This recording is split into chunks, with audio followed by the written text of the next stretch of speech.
स्वागत है आपका वयस्क बाइबल अध्ययन गाइड में। इस सप्ताह हम पाठ 10 पढ़ेंगे, मार्च 1 से 7 के लिए। शीर्षक है वचनबद्धता के नियम। सबत दोपहर इस सप्ताह के अध्ययन के लिए पढ़े दानियल 10 का 1 से 14, प्रकाशित वाक्य 13 का 1 से 8, आयूब 1 का 1 से 11, आयूब 2 का 1 से 7, यूहन्ना 12 का 31, यूहन्ना 14 का 30, मरकुस 6 का 5 और मरकुस 9 का 29। याद वचन। जो कोई पाप करता है वह शैतान की ओर से है, क्योंकि शैतान आरंभ ही से पाप करता आया है। परमेश्वर का पुत्र इसलिए प्रकट हुआ कि शैतान के कामों को नाश करे। पहला यूहन्ना 3 का 8। सशक्त कथन जो प्रकृति को प्रकट करता है। लौकिक संघर्ष पहला राजा 18 का 19 से 14 में पाया जा सकता है। कार्मेल पर्वत पर एलिया जहां प्रभु तथा कहित राष्ट्रों के देवताओं को उजागर करता है। फिर भी इन देवताओं के बारे में पर्दे के पीछे और भी बहुत कुछ है, बजाय इसके कि वे बुत परस्त भावनाओं की कल्पना मात्र है। इस्राएल के आसपास के राष्ट्रों ने जिन देवताओं की पूजा की थी, उनके पीछे वास्तव में कुछ और था। उन्होंने पिशाचों के लिए जो ईश्वर ना थे बलि चढ़ाए। वे तो नए नए देवता थे जो थोड़े ही दिन से प्रकट हुए थे और जिनसे उनके पुरखा कभी डरे नहीं। व्यवस्था विवरण 32 का 17।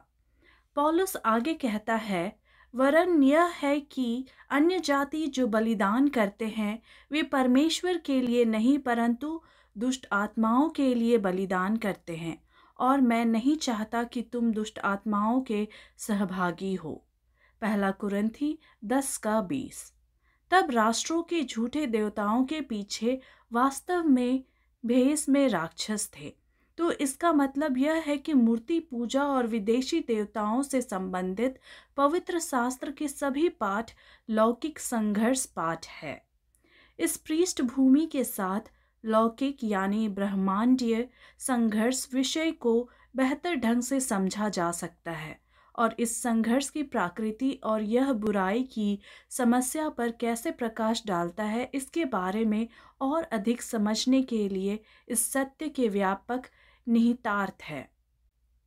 रविवार मार्च 2 के लिए शीर्षक है एक स्वर्गदूत ने विलंब किया।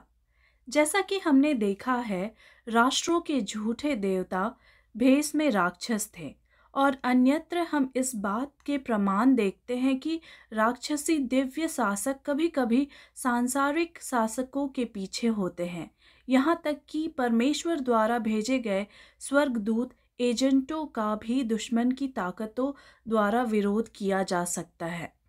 पद 12 और 13 पर विशेष ध्यान देते हुए दानियल 10 का 1 से 14 पढ़े। ये पद क्या सिखाते हैं कि जो लौकिक संघर्ष के लिए प्रासंगिक है। परमेश्वर द्वारा भेजे गए स्वर्गदूत के 21 दिनों तक सामना करने से आप क्या समझते हैं? ऐसा कैसे हो सकता है कि परमेश्वर द्वारा भेजा गया एक स्वर्गदूत 3 सप्ताह तक रोक कर रखा जा सके? सर्वशक्तिमान होने के नाते परमेश्वर के पास दानियल को तुरंत जवाब देने की शक्ति थी, यानी अगर उसने चाहा। यदि उसने ऐसा करने के लिए अपनी शक्ति का प्रयोग किया तो वह तुरंत एक स्वर्गदूत को दानियल के सामने प्रकट कर सकता था। फिर भी परमेश्वर द्वारा भेजे गए स्वर्गदूत को फारस के राज्य के राजकुमार ने पूरे 3 सप्ताह तक रोक रखा।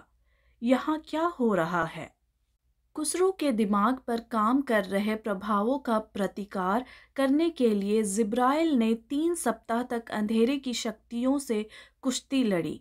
परमेश्वर के लोगों की खातिर स्वर्ग जो कुछ भी कर सकता था वह किया गया। आखिरकार जीत हासिल हुई। खुसरो के जीवन भर और उसके पुत्र कैनबीसेस के जीवन भर शत्रु की सेनाओं को नियंत्रण में रखा गया। Ellen G White, prophets and kings, प्रीस्ट 572। ऐसा संघर्ष उत्पन्न होने के लिए परमेश्वर को अपनी सारी शक्ति का प्रयोग नहीं करना चाहिए। दुश्मन को कुछ वास्तविक स्वतंत्रता और शक्ति प्रदान की जानी चाहिए, जिसे स्वेच्छा से नहीं हटाया जाता है, बल्कि दोनों पक्षों को ज्ञात कुछ मापदंडों द्वारा प्रतिबंधित किया जाता है, जिनका विवरण हमारे सामने नहीं आया है। ऐसा लगता है कि ब्रह्मांडीय संघर्ष में ऐसे पैरामीटर होने चाहिए जिनके भीतर परमेश्वर के स्वर्गदूत भी काम कर रहे हो, जिन्हें आने वाले पाठों में वचनबद्धता के नियम के रूप में संदर्भित किया जाएगा। एक निश्चित अर्थ में इन सीमाओं को समझना कठिन नहीं होगा यदि हम उस विचार को समझ लें जिसके बारे में पहले ही बात की जा चुकी है कि परमेश्वर केवल प्रेम से काम करता है और प्रेम जबरदस्ती नहीं थोपा जा सकता। प्रेम उसकी सरकार की नींव है।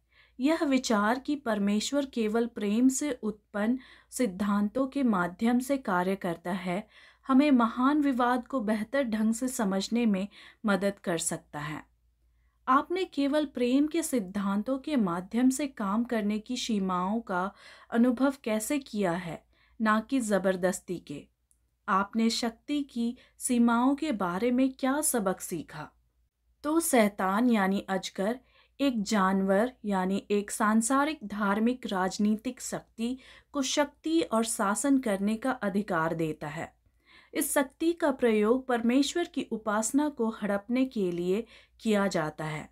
पशु परमेश्वर के नाम की निंदा करता है।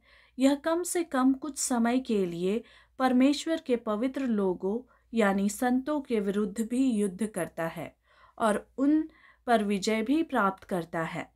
यह विश्वव्यापी अधिकार और अधिकार क्षेत्र उसे इस दुनिया के शासक अजगर द्वारा दिया गया है। फिर भी शैतान और उसकी एजेंसियों पर भी स्पष्ट सीमाएं हैं, जिनमें अस्थायी सीमाएं भी शामिल हैं। इसलिए हे स्वर्ग और उनमें रहने वालों, आनंद करो।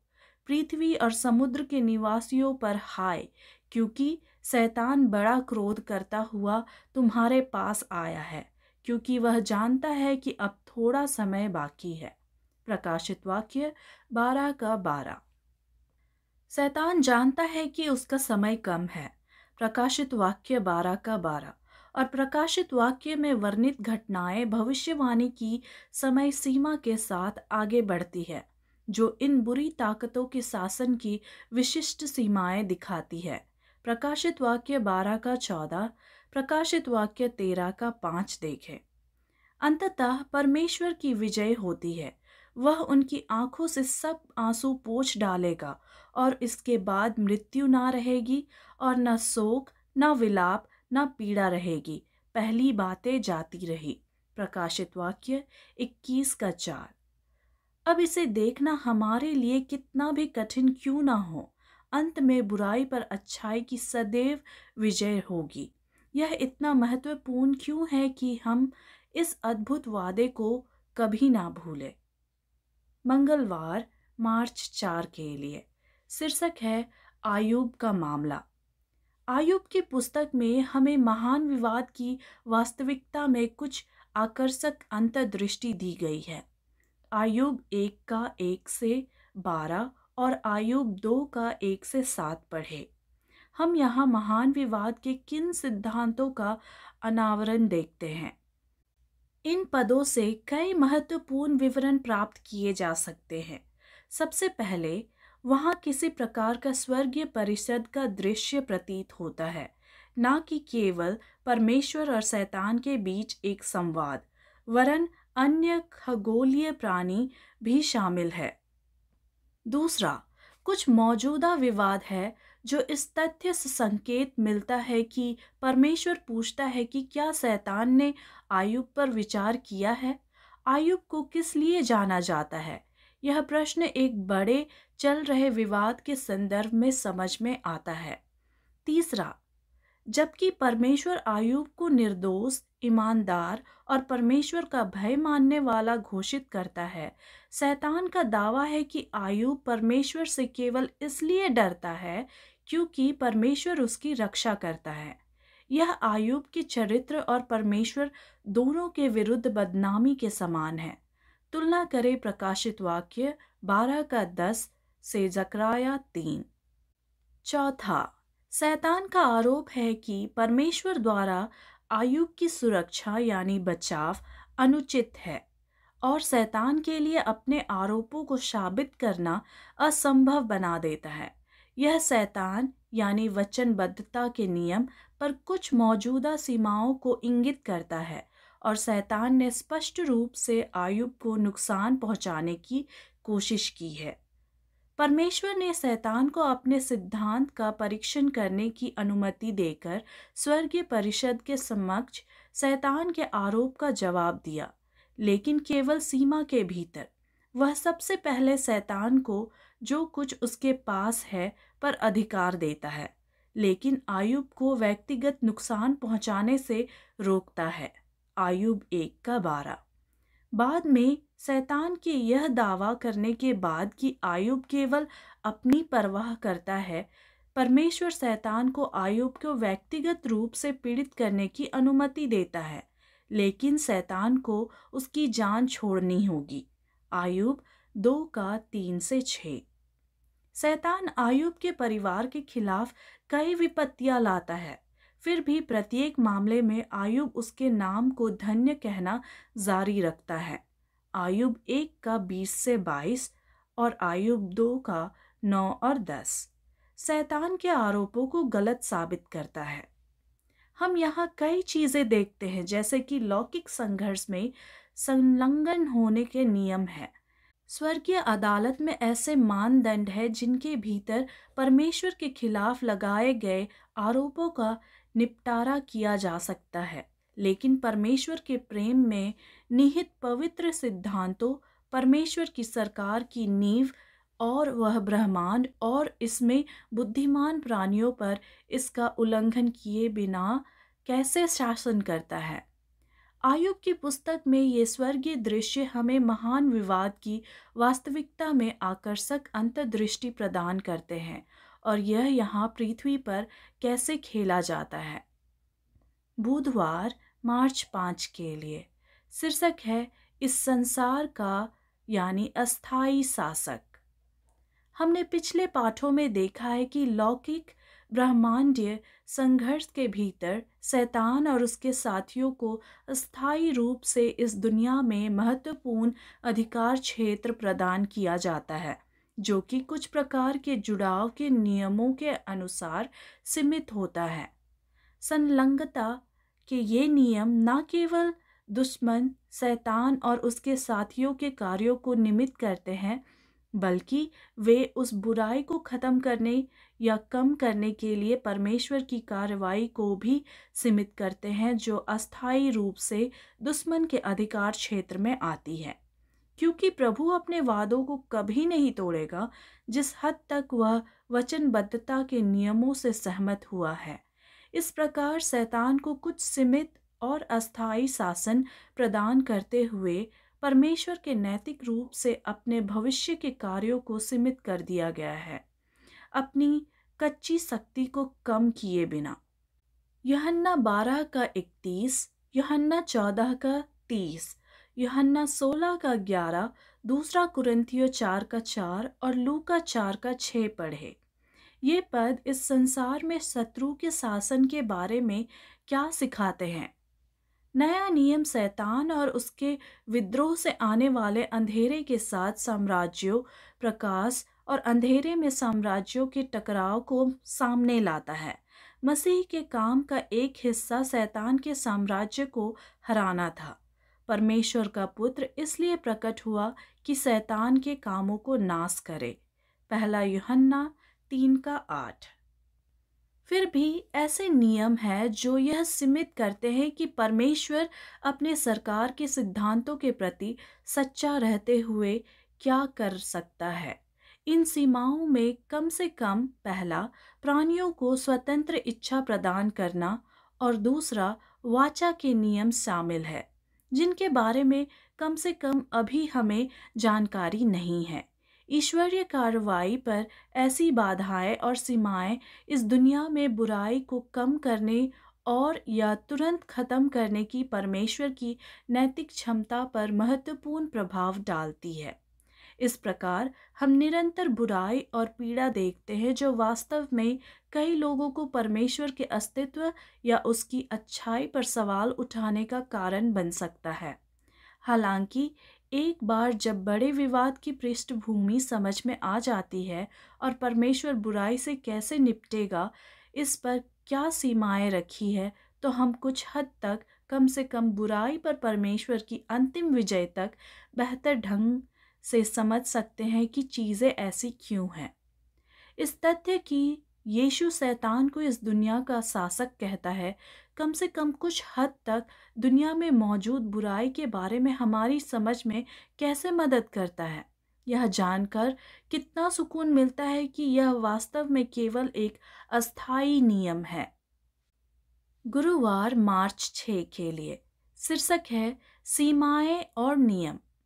लौकिक संघर्ष मुख्य रूप से परमेश्वर के चरित्र पर विवाद है, जो परमेश्वर की भलाई, न्याय और सरकार के खिलाफ शैतान के निंदनीय आरोपों के कारण होता है।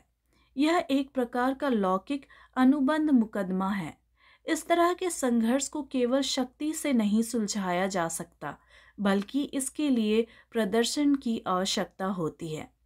यदि सत्ता में बैठे किसी व्यक्ति के खिलाफ गंभीर आरोप लगाए जाते हैं, तो आरोपों को साबित करने का सबसे अच्छा और शायद एकमात्र तरीका स्वतंत्र, निष्पक्ष और खुली जांच की अनुमति देना होगा। यदि आरोपों से पूरी सरकार को प्रेम का खतरा है, तो उन्हें आसानी से छुपाया नहीं जा सकता। लौकिक संघर्ष को समझने और बुराई की समस्या से संबंधित होने के लिए इन सब का क्या मतलब है? यदि परमेश्वर कोई वादा करता है, तो क्या वह उसे कभी तोड़ेगा? बिल्कुल नहीं। जहाँ तक परमेश्वर वचनबद्धता के नियमों से सहमत है, उसकी भविष्य की कार्रवाई नैतिक रूप से सीमित होगी। इस प्रकार कुछ बुराइयां अंधकार के राज्य के अस्थायी क्षेत्र में आ सकती है। मरकुस 6:5 और मरकुस 9:29 पढ़े। ये पदस्थल इस बारे में क्या बतलाते हैं कि किस प्रकार ईश्वरीय क्रिया भी विश्वास और प्रार्थना जैसे कारकों से अभिन्न रूप से संबंधित हो सकती है। इन दोनों वर्णनों में विश्वास और प्रार्थना जैसी चीज़ों से गतिशील रूप से संबंधित जुड़ाव की कुछ सीमाएं या नियम मौजूद प्रतीत होते हैं। अन्यत्र हम इस बात के प्रचुर प्रमाण देखते हैं कि प्रार्थना इस दुनिया में बदलाव लाती है, ईश्वरीय कार्य के लिए रास्ते खोलती है जो अन्यथा नैतिक रूप से उपलब्ध नहीं हो सकता है। हालांकि हमें यह सोचने की गलती नहीं करनी चाहिए कि विश्वास और प्रार्थना ही एकमात्र कारक है। संभवतः ऐसे कई अन्य कारक हैं जिनसे हम अनभिज्ञ हो सकते हैं।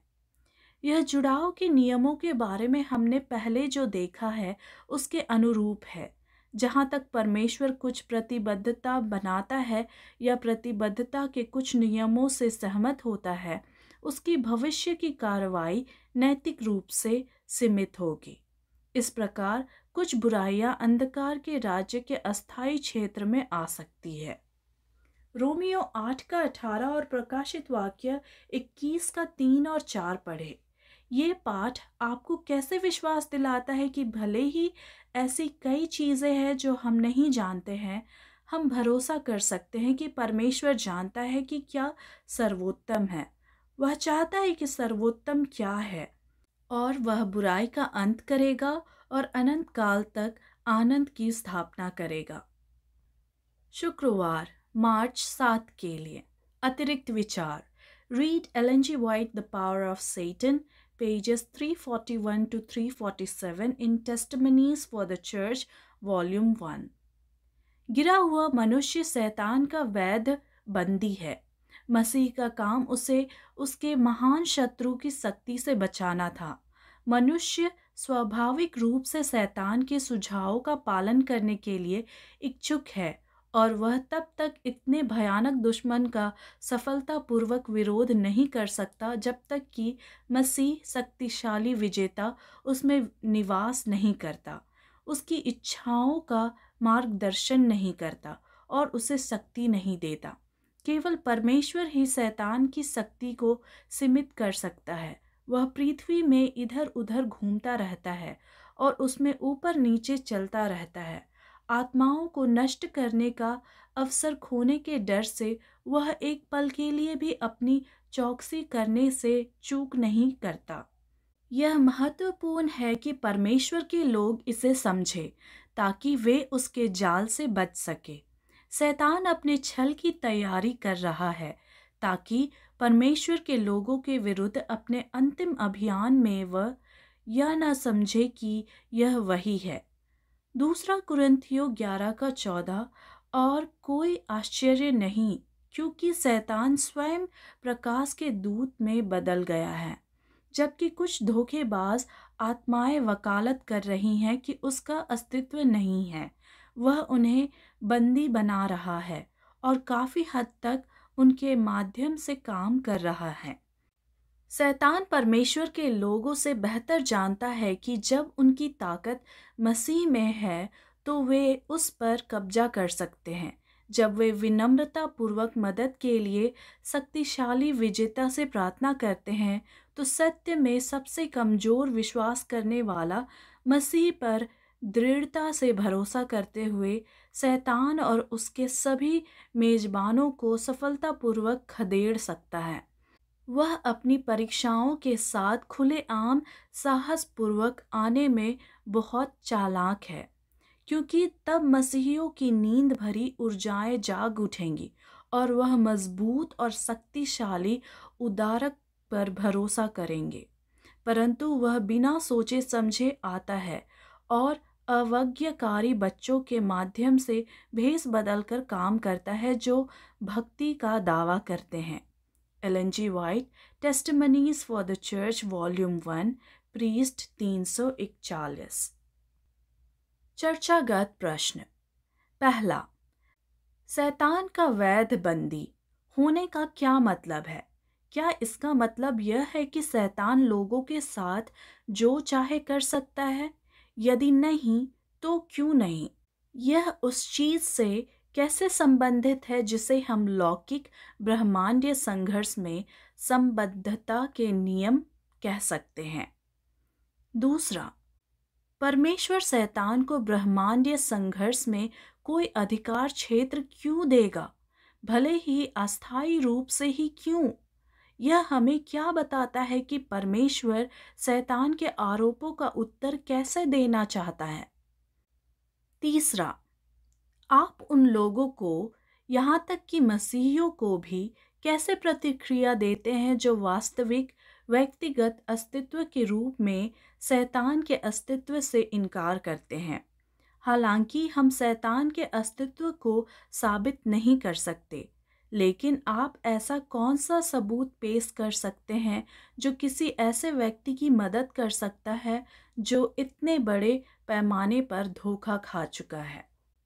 धन्यवाद। परमेश्वर आप सभी को आशीष दे।